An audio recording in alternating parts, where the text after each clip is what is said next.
एक ऐसी कहानी बताने जा रहे हैं जिसे सुनकर आपका न्याय व्यवस्था से भरोसा डगमगा जाएगा। हमारे देश की सबसे बड़ी अदालत यानी सुप्रीम कोर्ट अक्सर एक कानूनी सिद्धांत को दोहराती रहती है। देर से मिला न्याय न्याय न मिलने के बराबर होता है। लेकिन क्या हो जब खुद देश की सबसे बड़ी अदालत ही इंसाफ देने में इतनी देर कर दे कि दोषी और पीड़ित दोनों ही दुनिया बदल चुके या यूं कहे कि दो दुनिया छोड़ चुके। जी हाँ, एक ऐसा ही चौंकाने वाला मामला सामने आया है जहां महज 500 रुपए की एक घड़ी के विवाद में सुप्रीम कोर्ट को अपना फैसला सुनाने में पूरे 14 साल लग गए। हैरान करने वाली बात यह है कि जब तक सुप्रीम कोर्ट का फैसला आया तब तक 3 में से 2 दोषियों की मौत हो चुकी थी और जो एक बचा उसकी जवानी सलाखों के पीछे और अदालतों के चक्कर काटते काटते बुढ़ापे में बदल गई है। इस स्टोरी में आपको बताएंगे कि आखिर क्या है 30 साल पुराना ये पूरा मामला और कैसे सुप्रीम कोर्ट को इस सुस्ती से न्याय पर ही सवाल खड़े कर दिए। नमस्कार, आप देख रहे वीके न्यूज, मैं हूं आपके साथ दिव्या सिंह। सुप्रीम कोर्ट ने बार बार इस बात पर जोर दिया है कि इंसाफ में देरी नहीं होनी चाहिए, लेकिन इस आपराधिक मामले में खुद शीर्ष अदालत ने फैसला करने में ट्रायल कोर्ट और हाई कोर्ट से भी कहीं ज्यादा वक्त लगा दिया। जिस गैर इरादतन हत्या के मामले में निचली अदालत ने सिर्फ 5 साल में अपनी कार्यवाही पूरी कर ली और उत्तराखंड हाई कोर्ट ने भी 10 साल के भीतर अपील का निपटारा कर दिया, उसी मामले को सुलझाने में सुप्रीम कोर्ट को लगभग 14 साल का लंबा समय लग गया।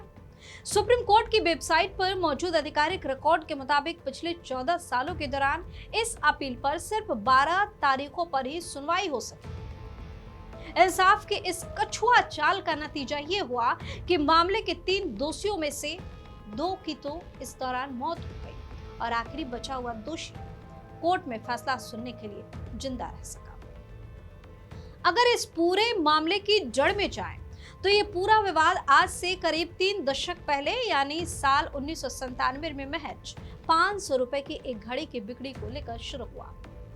घड़ी बेचने को लेकर हुई कहा सुनी बहस देखते ही देखते इतनी बढ़ गई कि दोनों पक्षों के बीच मारपीट शुरू हो गई। इस धक्का मुक्की के दौरान घड़ी विक्रेता पास के ही मौजूद एक सूखी नहर में गिर गया, जिसकी पथरीली सतह होने की वजह से उसे गंभीर चोटें आई और उसकी मौत हो गई। इस मामले पर कार्रवाई करते हुए ट्रायल कोर्ट ने साल 2002 में तीनों आरोपियों को दोषी माना और उन्हें 5 साल की जेल की सजा सुना दी। इस फैसले के खिलाफ तीनों आरोपियों ने हाई कोर्ट का दरवाजा खटखटाया, जिसने 10 साल बाद यानी 2012 में उनकी सजा और दोष सिद्धि बरकरार रखा। हाई कोर्ट से झटका मिलने के बाद सितंबर 2012 में ये तीनों आरोपी सुप्रीम कोर्ट पहुंचे, जिसके बाद से ये मामला लगातार खींचता चला गया।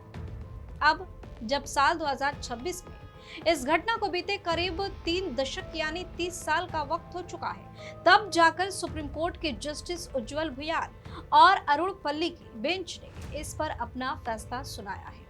अदालत ने देखा कि जब यह घटना 12 फरवरी 1997 को हुई थी, तब अपील करने वाले आरोपी की उम्र महज 33 साल थी, लेकिन आज वो 60 साल से ज्यादा की उम्र का एक बुजुर्ग हो चुका है।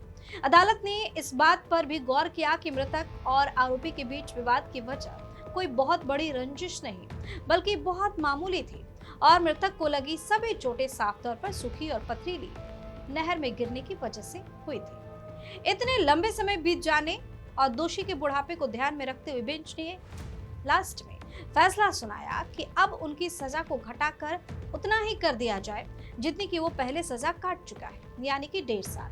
अदालत ने साफ शब्दों में कहा कि इतने सालों बाद अगर हम उसकी दोषसिद्धि को बरकरार रखते हुए 5 साल की कठोर कैद की सजा को घटाकर उसकी काटी जा चुकी 1.5 साल की सजा में बदल देते हैं तो इससे न्याय के उद्देश्य पूरे हो जाए। हालांकि इस फैसले ने एक बार फिर ये कड़वा सच देश के सामने लाकर रख दिया है कि हमारे यहाँ कानूनी प्रक्रिया खुद अपने आप में एक बहुत बड़ी सजा बन चुकी है।